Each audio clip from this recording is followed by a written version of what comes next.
Good morning, everybody, or good afternoon. Happy Wednesday. A couple housekeeping tips here. If you are on video or on sound, if you could mute yourself and put your video off, just so we can save some or have a clear video presentation going on here as we get a lot of people joining us. So yeah, if you happen to be on video or on sound, just go ahead and mute yourself or stop your video. And all right, looks like we're good. So I am Ashley Altoff. I'm the communications specialist for the Clayton County Energy District here. And we have a lot of information for today's September Lunch and Learn from Amy Bouska. She will be getting started as soon as Jolene gives a little intro for her. And if you have any questions, feel free to ask them in the chat while we are running here. And then any questions we'll try to get to all of them at the end. If we don't get to all of them, Amy will be sharing her email and she'll get back to you as soon as she can through email to answer any questions. So. Well, thanks, Ashley. Everyone, I'm Jolene Jansen, and I work as the program manager for the Clayton County Energy District. Really glad to see so many people, so many participants today. We've been waiting a long time to do this lunch and learn, and I'm just really glad that Amy Bouska can be with us today. So if you're a data nut, this is going to be a good hour for you. So Amy is a retired actuary who returned to her native Cresco in 2006 after a career that took her to insurance centers around the world, including 4 years in Bermuda where it does not freeze. She specializes in the development of huge computer simulation models for estimating insurance companies' liabilities for pollution, rust implants, and other mass torts. After Amy retired, she thought that life back in Cresco might be a little boring. But soon she discovered both city government and the energy district movement, both city government and the energy district movement, helping make Cresco the third local government in Iowa to sign a solar power purchase agreement, which is a topic for another lunch and learn. And working to found the Howard County Energy District was that not all that boring. She's still waiting to have a boring day. And I'm very pleased to introduce my friend and my colleague, Amy Bouska. So Amy, take it away. Well, Jolene, thanks so much. I really appreciate the chance to speak to all these people about, what climate change looks like in Elkader. Let me share my screen and we'll get to this. And of course, then we have to start the slideshow. Okay, Jolene, are you seeing my slides? We are, yes. Super. Well, Amy, you might, well, let's see. We are seeing them, but we are seeing them in presenter mode. You're seeing this. That's interesting. In your full screen? That's what I see the full screen. Okay. This may be a problem. I was on a Zoom last night that had this same problem. So maybe we're going to have to do it the way we don't like to do it, which is this way. Let me move this over. Amy, if you go to slideshow on the top, yep, where it says slideshow, right, like where it actually says it in text, right? It's between animations and review on that top bar. You see it up there, right on the top, close to the title of your presentation. Go the text commands. No, not here, Ashley. That's where nope. I usually. Close to that, a little over to the right. I can't see towards the top, and it says slideshow. Yep, Yep, click that and do from beginning. Click that and see if that might help. got it. We'll see here. How about present online? No. Well, we can just do what? Yeah, that's okay. Let me move that out of there. Works too, Amy. Well, so we had this all planned. We actually rehearsed a couple days ago, and of course it doesn't work. So we'll do it this way. So Elkader's kind of famous because you have floods, and you've had some pretty nasty floods in the last 30 years. This is from NOAA. But what Elkader is really famous for in the weather world, you guys are super rock stars, because now it's not even going to change my slides. There we go. Whoops. Because you're a state record holder. You had the coldest temperature on record in Iowa, minus 47 degrees back in 1996. I suspect people weren't actually celebrating back then because that's really cold. Your colleague in this is Keokuk. They have the warmest back from the 1930s, and it was 118. So actually, that span of 165 degrees is not really outstanding in the US. There are states with much bigger spans. So today's agenda: what does climate change look like in Elkader? What does it look like in the upper Midwest? Because you can do more projections for a bigger area.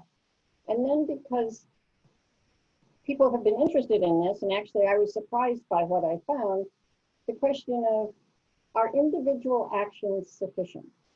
Can we as individuals, without any recourse to a governmental entity, make a big impact on climate change? So Elkader has been reporting weather data as a NOAA cooperative weather station, the name's changed, back to 1893. Essentially, every city of any good size in Iowa has a NOAA cooperative weather station. This is the old way of reporting. You fill out the sheet and you send it in for a cost. Your current weather reporter is Agnes Kenny. She and her husband, Tom, report the readings every day by computer to the National Weather Service at 7 a.m. The tall thing on the left is the temperature, the kind of cup thing in the back with the yellow rim, that's the precipitation measurement. They've been doing this since 2004, when it was transferred from the Osborne Nature Center, which is nearby. And I put in that clause about which is nearby because kudos to the Osborne Center for reaching out to their neighbors and trying to find somebody who would take this on when they couldn't do it any longer. And the reason that's important is because in Decorah in the 80s, the readings were transferred from the KDEC tower up in the ridge down to the water department, which is right down by the river. And it ruined their temperature data. You could actually see the change. So this was really important. I would like to personally thank Agnes for her help. She was very generous with her time. She actually pointed out to me that you guys are outside.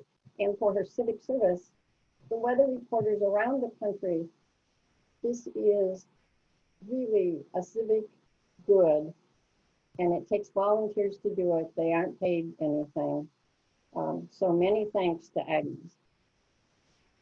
This is what the data looks like, except that, let's see if I can move this a little.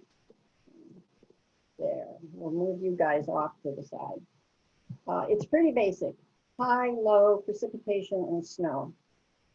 Precipitation is rain plus melted snow. And you are thinking to yourself, my, back in 1900, how did they measure precipitation to the nearest 10,000th of an inch, which is less than the width of a human hair? And the answer is This is actually processed through a data warehouse in ISU. And I believe that this is ISU's change to the data, and what was originally there was the word trace. It doesn't affect anything, except I will say that when I count days of precipitation, I did not count those days. We would like to have, but don't have, wind, humidity, and snow depth. Particularly in my mind, snow depth. Agnes told me they measure that once in March as part of the forecasting for soil moisture. But the data that they report every day is 24-hour snowfall. In Iowa, in Elkader, in the upper Midwest, rain is the sign of climate change. You can look at this graph. This is precipitation, not rain. And since 1900, Elkader has had 9 years with 45 inches or more of precipitation. 7 of those years have occurred since 1990. 5 of the 9 years have occurred in the last 20 years. You don't need me to put a trend line on there to see that something is changing. Now, you could say, okay, fine, is that snow or rain? Because I said this is precipitation. Now, since we're not getting animations in here, it's going to take away the big surprise in the next slide. When we look at snow, I take out the years 1919 to 1934, and it's pretty flat. And what you should ask me is, why did you take out those years? And this is what happens. On the left is the edited graph. It shows that your snow is down slightly, but not really significantly. On the right is the real graph of all of your data. Interestingly, it did not snow in Elkader between 1919 and 1934, which was really kind of unbelievable. And I had no way to really construct snowfall from precipitation. So I just edited it out. This is very consistent with what you see in the rest of Northeast Iowa. Strangely, Decorah had no snowfall during World War II. I can only conclude that something is going around slowly. But the basic story of snowfall is, not much change, except when it stops raining. So let's go back to rain. It's more interesting. And it's by season. Your first quarter up in the upper left, these were supposed to come in one at a time. Up slightly, you're a little unusual in most of Northeast Iowa. That would be down slightly, but that's the way it goes. Really not much change. Your summer quarter, same story. Your spring quarter is where everything is at. And this is the story across all of Iowa. Spring is when the rain is coming. Interestingly, ISU just, a couple months ago, I think, released a study about the days suitable for planting. And they found that the days suitable for planting in Iowa are decreasing. Not because it's not warm enough to plant, that would be the normal reason, but because it's raining so often in the spring that the farmers can't get into the field. And to be suitable for planting, you have to be able to get into the field. And this is the problem, because it's raining more. Your fourth quarter is pretty interesting. It is consistent with the rest of Northeast Iowa. Look at what's happening. You're getting a little uptrend, but it looks like something's changing. So let's look at your early winter. This is your fourth quarter. Now before, I was showing you graphs in inches. This is graphs in counts. These are the days in your fourth quarter with rain but no snow, excluding the funny days because I wasn't quite sure what was happening. you can see that up until the 65 or so, and these are not statistical fits, you were getting about 10 of those. Yeah, probably in October, I didn't look. Then it jumped up to 15 or 16. And now, if this keeps up, it's 22 or so. This is out of 90 days. 90 days in the quarter, you're getting rain but no snow. So maybe it's happening all in October. Let's look at December. This is really not good news. And I have to reach for a way to say this without ending up with about 3 negatives in the same sentence. Every December since 2008, since 2009, you have had at least 2 days of rain but no snow. That has never happened before in your weather history. And this is rain on frozen ground. It's no good to anyone. It's going to run off. It's not going to help the crops. It's just going to potentially do some erosion. So this is really pretty bad news. Unfortunately, this is nationwide, almost nationwide. Iowa ranks second in the percentage of stations reporting more rain relative to snow across the whole country. And, you know, places like California, they need snow. They need it to stay up in the mountains and then run down and water things so that they don't have fires. This is part of California's problem. Unfortunately, so first I looked at days with more than 1 inch of precipitation. Fairly changed. You've always had them. You're continuing to have them.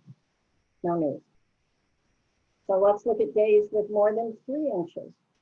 Well, it looks like something changed back in the 60s, but not much changed since then. But your story is days with more than 2 inches of precipitation. And you can see that again, something back in about 2000 has changed. Since then, you have every year, I'm trying to avoid negatives, every year has had at least 1 day and frequently many more with at least 2 inches of precipitation. And these are the dates that match your floods. 4 of your 5 floods that were on the header slide are days that show up or years that show up on this graph. So this is your problem with floods. And we think, boy, you know, this is quite a change for us, but it's even more pronounced countrywide. I have a link here, and I have given to Jolene a document that has all of the links in this slideshow, if you'd like to follow it up, plus my data sources and their live links. So if you would like to do that, I think Jolene is going to post it someplace or send it to you, I'm not sure. So the question, so it's raining. You're getting more rain. Is it warming in Elkader? After all, we call it global warming, and the answer is no. It is cooling. And it's not just because of your famous minus 47 degrees. This is your average annual temperature. So you average the high and the low over the whole year. And it is very distinctly cooling. Of climate change in Elkader, in Northeast Iowa, in Iowa, and in much of the upper Midwest.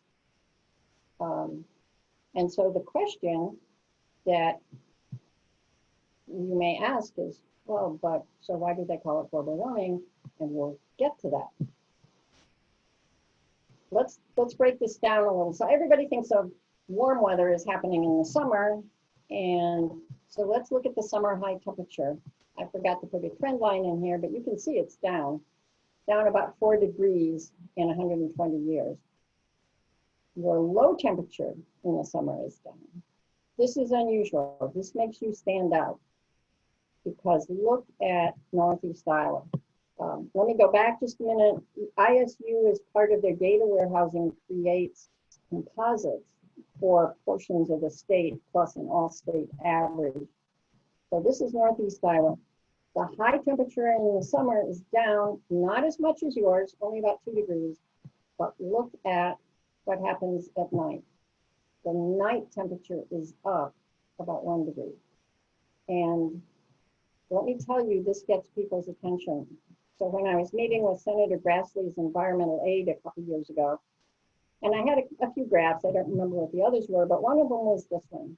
And his eyes went immediately to this graph and he said, whoa, that's not good news. And the reason it's not good news is that in Iowa, 2 things need to be cool, at least coolish at night: corn and people. Corn needs to rest at night.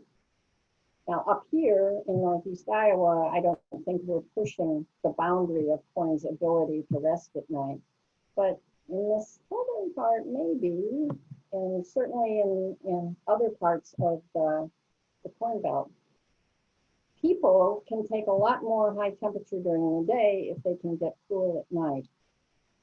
And this is sort of being pushed by that. What I didn't realize is here in Northeast Iowa, it's only up to like 60 degrees on average at night. But in Des Moines, they already have an emergency heat plan and they have cooling stations and they use them.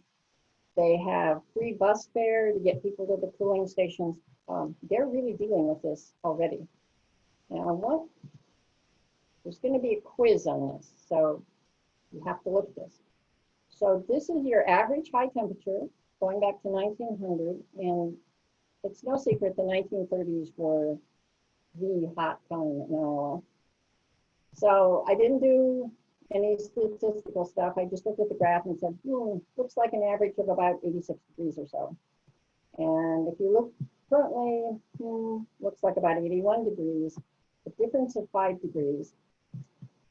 Look back in the 1930s, this is your, on the right, your count of days with the high greater than 95 degrees. They were routinely, not every summer, but routinely getting summers with 20 to 25 days higher than 95 degrees. Look at us. We feel really put upon if we get 2 or 3. That's the difference that 5 degrees makes. So hold on to that 5 degrees. We're going to get to 5 degrees in a minute. So some of you may have heard from other sources that Iowa is warming, and that kind of depends. It's kind of right. This is what the data looks like. This is, I told you, ISU creates an Iowa average. The left is the Iowa average temperature by decade. It's the same data we were just looking at, except by decade. You can see how anomalous the 1930s were, but the trend is down. If you start your analysis in 1970, the trend is up. And frankly, if it weren't up, I mean, from the 1970s, there's no place to go. It was a pretty cool time in Iowa.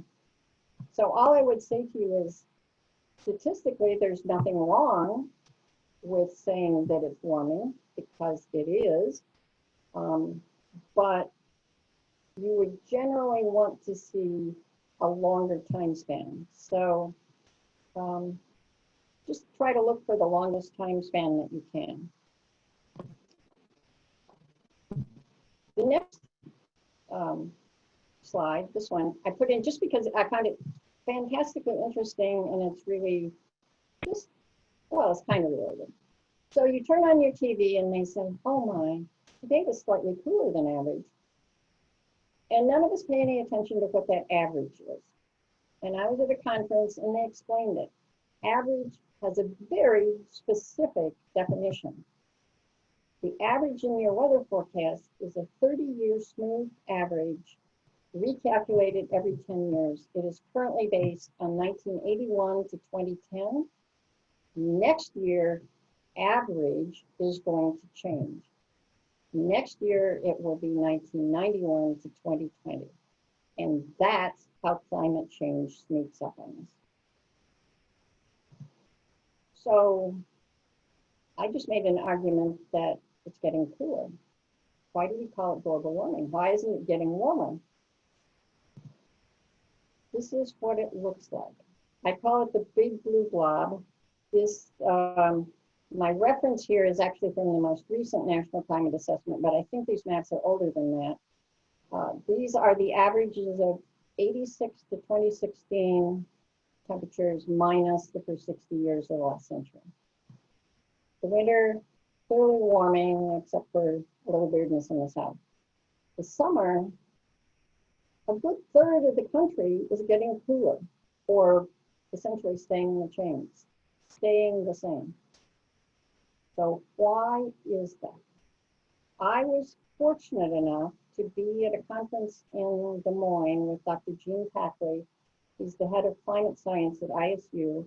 I had seen an article, so I thought I was maybe understanding it, but I asked him, and I guarantee that the next slide, the next two words are going to be, well, maybe not the only thing. I hope not the only thing. But they're going to be at the top of your memory list for this presentation. They are direct quotes. He said it's because of corn sweat. It turns out that since the 1960s, not only are we planting more acres to corn, we are planting more corn per acre. So we have a lot more corn plants. That corn, and this has actually been in a peer-reviewed article, which I cite here, respires the moisture that we have in the soil, and it puts it in the air, and it cools. Now there is a competing explanation. I haven't found any peer-reviewed papers for this, that all that rain comes down, it makes puddles, it takes energy to evaporate the puddles, and that energy is not available to heat. It's going into evaporation, and thus it cools. I'm going to go with the corn sweat theory, partly because Dr. Tackley said that's it, partly because there are peer-reviewed papers on it, and partly because you know it must be true because it has its own YouTube video, which you can get the links and you can watch it. I think it's about 4 minutes long. So what else is happening that I didn't have the data for? Remember I said I really wished I had wind, humidity, and snow depth. Well, no surprise to anyone, the Iowa DNR says it's getting more humid. Boy, I can agree with that. Plant hardiness zones are changing. The left is 1990, the right is 2012. The most recent USDA map I looked at least in our area, there's not much change, but the change is they use different colors, so it was really hard to compare, so I stayed with this one. So over the 22 years between these two maps, I was gone from 50-50 zone 4, zone 5 to essentially all zone 5. Elkader, Decorah, Cresco are still zone 4. You'd have to expand this. There's a little finger of zone 4 that comes down, but trust me, it won't be around for long. What I want to draw your attention to is the upper tier of states, Montana, North Dakota, Minnesota, Wisconsin, and Maine. And look at the change up there. Zone 3 is essentially gone from the contiguous 48 states. Zone 3 is the zone that supports of the Boundary Waters Canoe area. And this is going to have a big effect. You can see North Dakota used to be mostly zone 3. They're almost all zone 4. And this has economic consequences. This is their acres planted to corn. They've more than tripled since 1990.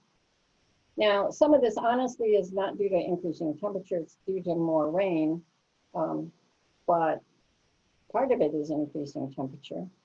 And why was I looking at North Dakota acres planted to corn?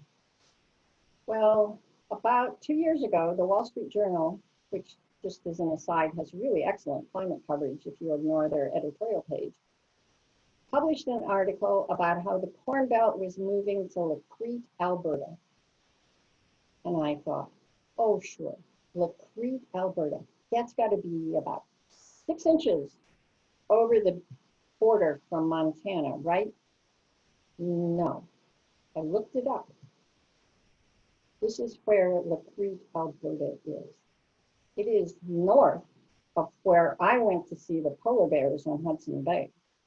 For those of us as a certain age, it is almost in Sergeant Preston of the Yukon Territory. Now, the takeaway from this is what we've all heard. The co-host has asked you to start my video. Okay. Sorry. Are we okay on the video? Yep. Sorry about that, Amy. You sounded a little muffled, and I didn't know if I took the video off, if it would help the quality. You don't happen to have anything over your camera or your microphone or anything, do you? No. Okay. No. It's just a little bit muffled, but I think it might just be the connection or something, but it's not horrible. So you're good to go. Sorry about that. Okay, no, just let me know. Just send me those red or orange messages. Okay. Amy, I think it will be, we're going to leave your video off because I do think that will enhance the audio. So we'll just leave Amy's video off until the slides are over. Okay. This is what we all know, is that climate change is proceeding more at the polar latitudes than it is temperate, so it's getting warmer. I don't think we really need to fear that Lacrete is going to take over corn production, but this is a signal that other things are maybe growing more. And this is from the EPA. They say that our ragweed season is 10 to 15 days longer in La Crosse than it was in 1995. And I can tell you my sinuses totally confirm that. And it sucks. Unfortunately, it will probably get longer. So what is coming? Everything we've talked about has been in the past. It's history. So what's coming? This is the forecast in the most recent climate assessment for temperature changes. I couldn't show all of the regions. The Midwest has the honor of having the highest projected temperature growth over this century. There are two scenarios here. Let's just talk a minute about the representative concentration pathways. 8.5 is known as the business as usual, but it actually, projects a huge increase in coal usage. There's a lot of discussion nowadays as to whether we're on 8.5 or 4.5, which has nothing to do with temperature. I personally think we're on 4.5. And if we are, that's still 5 to 6 degrees of warming by the end of the century. There was going to be a quiz about 5 degrees.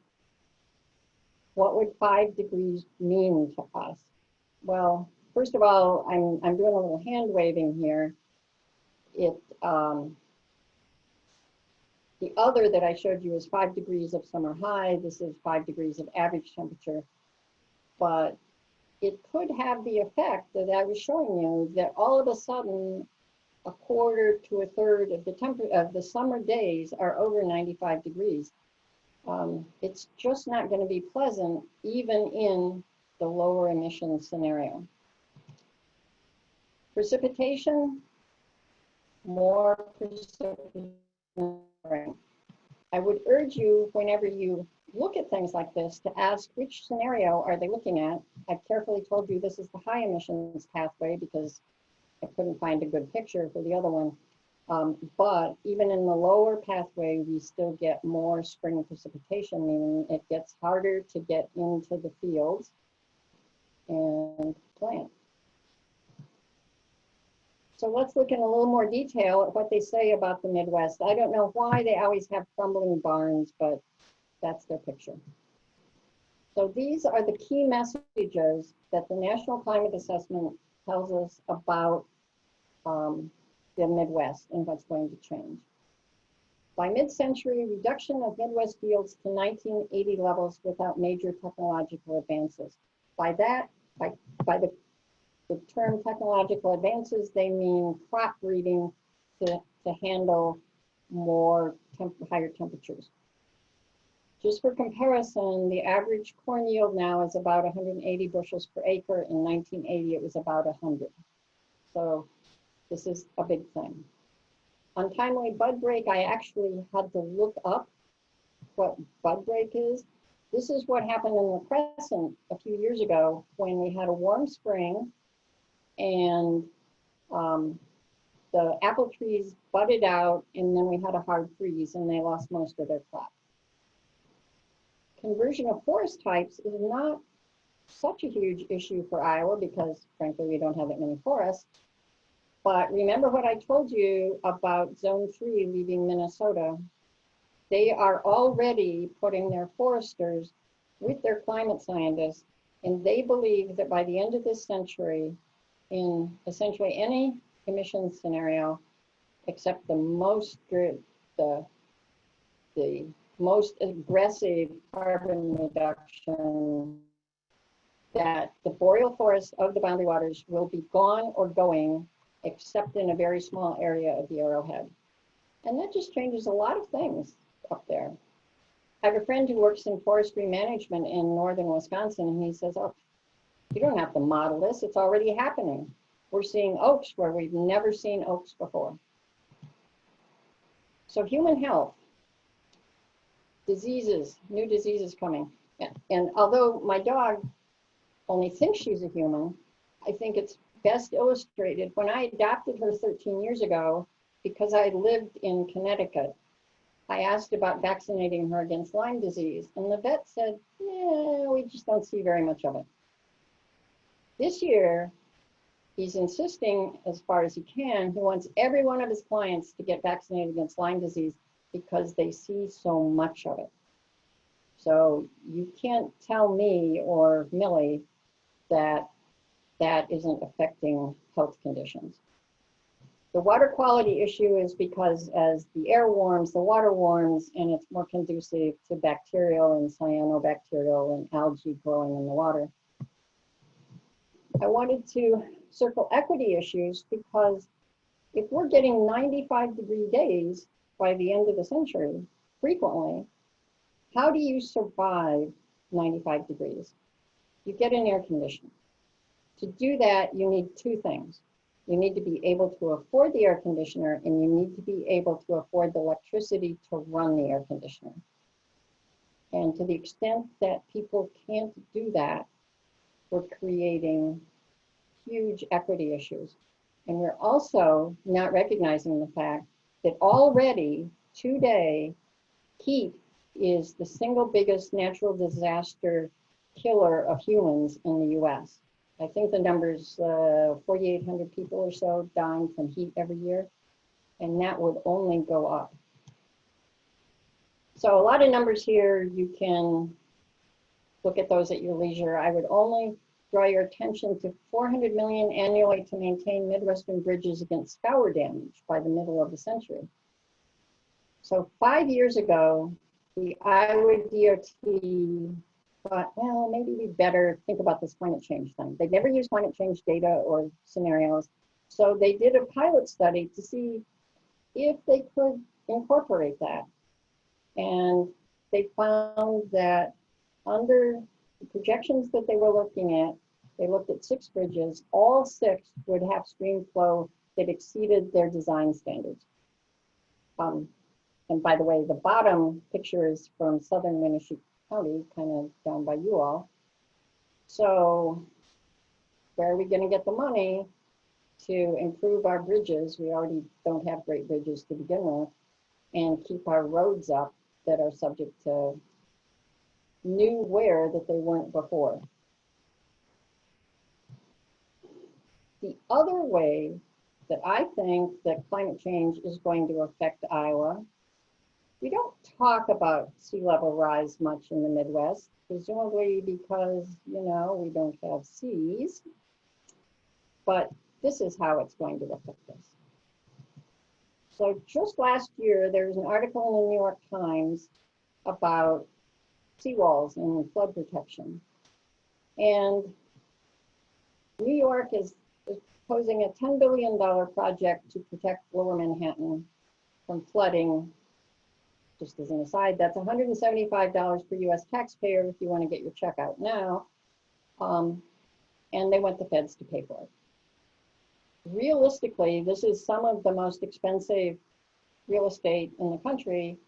It will probably get protected somehow, whoever pays for it.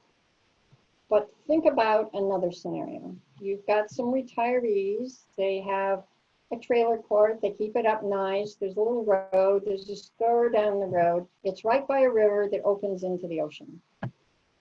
And it floods a couple times a year. And pretty soon it starts flooding more, and pretty soon they just can't stay there. There is no cost benefit analysis in the world that's going to show that protecting that area with a fancy seawall is a rational thing to do. But you can't leave these people with no place to live. So now, really about the first time, the Army Corps of Engineers is talking about managed retreat. Now, we all know that retreat is not an American thing to do, but they are now talking about managed retreat. States are setting up programs. New Jersey actually has a really interesting one. And while it doesn't make cost benefit sense to protect these areas, it is still not cost less to move them. And we have to figure out a way to do this humanely and get them into housing that is acceptable on higher ground. So with all of these things about to happen, can we as individuals affect this? So I'm going to skip some of this. These are the US greenhouse gas emissions as of 2017. We all know CO2, the red one is methane, various sources. The sort of light blue is nitrous oxide, primarily but not exclusively from the production of artificial fertilizers for agriculture. And the green ones, those are the so-called F gases. So back in the 80s, we had the Montreal Protocol to protect the ozone hole. Chlorofluorocarbons were banned. The F gases were what took over in refrigeration.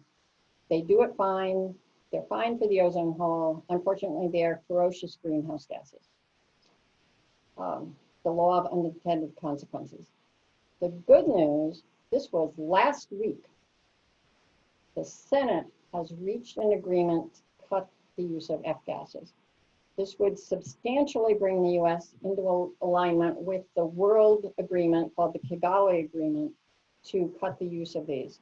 Unfortunately, just because the Senate agrees doesn't mean it gets through the House and the President. So if you have a chance to tell your elected representatives, this is a good thing. Essentially, every refrigeration trade association and company wants this to pass because they think they have a technological advantage. The only people opposing it that I know of are the US Chamber of Commerce and the Heritage Foundation.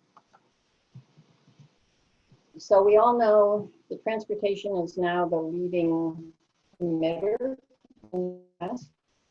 This is a list of the sources of emissions, all of them above 1%, according to the government. It takes care of 95% of our emissions.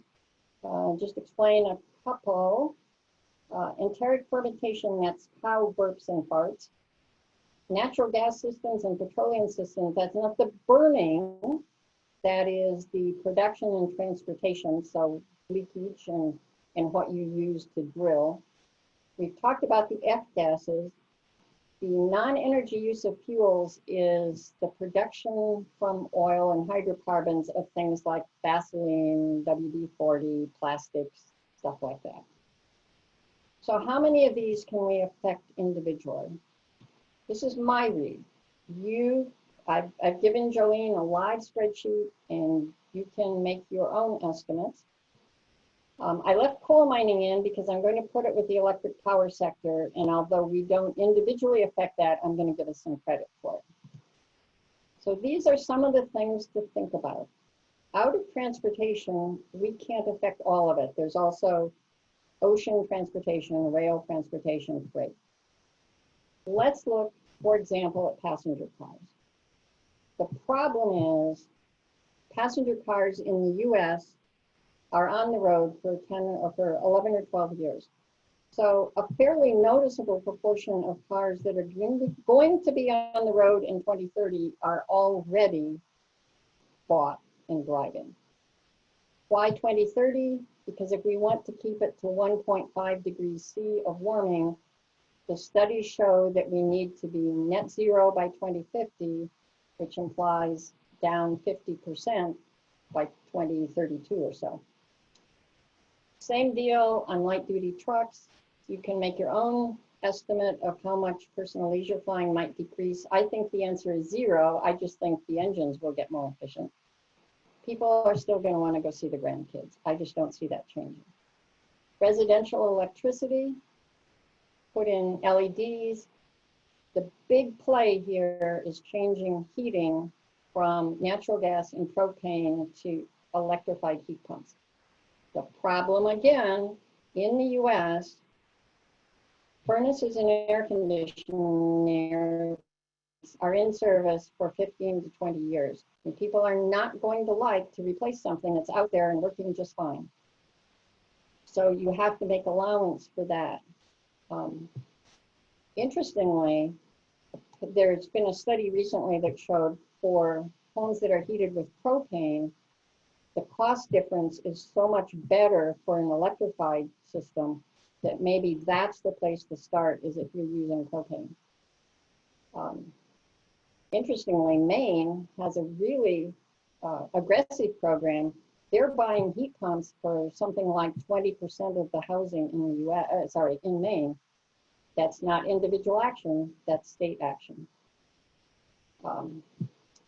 Cows. I just don't think everybody in the US is going to turn into a vegetarian. My dog isn't, for instance. But could we make some changes? You make your own choices. I've decided that maybe we could reduce it by 50%. Well, if we did all that, and we give individuals credit for the fact that the grid is going to continue to decarbonize, we would reduce US gross emissions by 11%. If we took out all of the red ones, it would reduce it by 34%. That's still not 50%, but it's not chopped liver. So some other things you need to think about are trees. And by the way, it's just been shown that old trees take more carbon out than do new trees. So not cutting down old trees is even more important than planting new trees. Other carbon removal technologies that take it directly out of the air, there are none at scale, none. Geoengineering, that's putting up a sunshade between the sun and the earth, or more realistically, scattering aerosols in the stratosphere, sulfur dioxide. We know it works. Volcanoes do it all the time. Unfortunately, it produces acid rain, and there's some indication it might change precipitation patterns. One thing to think about is methane versus CO2. Removing CO2 is hard.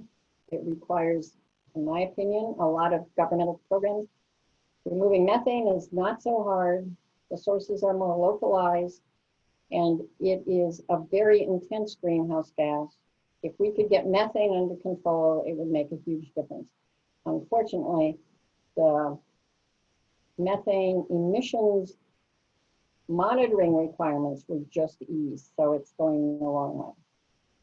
Another thing to think about is efficiency. I don't know why we're not doing more. The American Council on an Energy Efficient Economy believes that they alone, efficiency, could give us 50% of what we need by 2050. They could take out half of the US emissions. There are people who don't agree with this sort of in broad terms. This is how they're going to do it. Now, look at this when you can read it. You probably can't.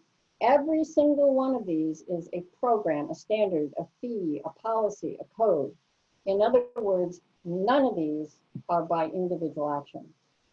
Some of them are local, like building codes, but all of these require something bigger than just you or me.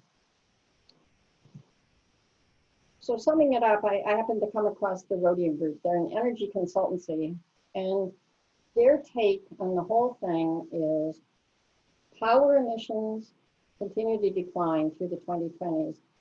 But then we start running into the fact that the electricity generators just put in these brand new natural gas generators, and they're not really psyched about taking them out again, even though we all know renewables are cheaper in most areas than, they're definitely cheaper than coal and mostly cheaper than natural gas. But there's an inertia building here. These folks believe transportation emissions decline modestly because people continue to want their F-150s. Now, some people need them, but the fact of the matter is US consumers like big cars. You hit the inertia problem in buildings too, because so much of the infrastructure, your furnaces, your air conditioning, your ducts, your natural gas lines are already there, and natural gas is cheap. They conclude that there is a narrow and shrinking window for state and federal policy to play a role by 2025. Not the kind of news we really wanted. So I like to close my talks. This is a summary of climate change in 10 words by the director of the Yale Program in Climate Change Communication. And what he says is, scientists agree, it's real, it's us, it's bad, there's hope. And there is hope, but we have to act on it. So thank you very much. I hope you found this interesting. I hope you have questions. And if you know of any other city that would let a retired actuary in to look at their data and give a little presentation about it, I would love to do that. Thanks so much. Back to you, Ashley.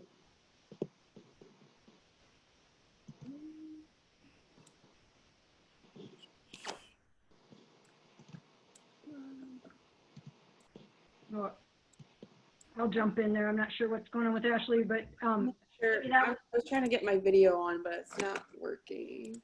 okay. Oh, there we go. Okay. It doesn't look like we have any very specific questions, Amy. Someone just asked if you could, when you send the links for your references, if you could also include the slides, because they just thought that they were super informative and they can use them for other educational opportunities. So that would be an awesome thing. Let me interrupt. I'm going to leave that to Jolene to figure out. The slides are actually 77 megs, and they're really hard to transfer. So I'm going to leave the technology to Jolene, but people are welcome to use them. Okay. Yeah. We will have the slide link available on a post on our website, and we'll also be sending out a recording of this as well to those that registered, and we'll be able to send a link, a Google Drive link to those slides. Okay, we did have a question pop up from Chuck Eisenhart. He said, what are your recommendations for concerted action at the local level? Local is tough because realistically, what in my mind, local has oversight over building codes. They have the ability to put in EV chargers, but they don't have oversight over, say, methane emissions and things like that. I think personally, the local action should be to influence your state and federal legislators.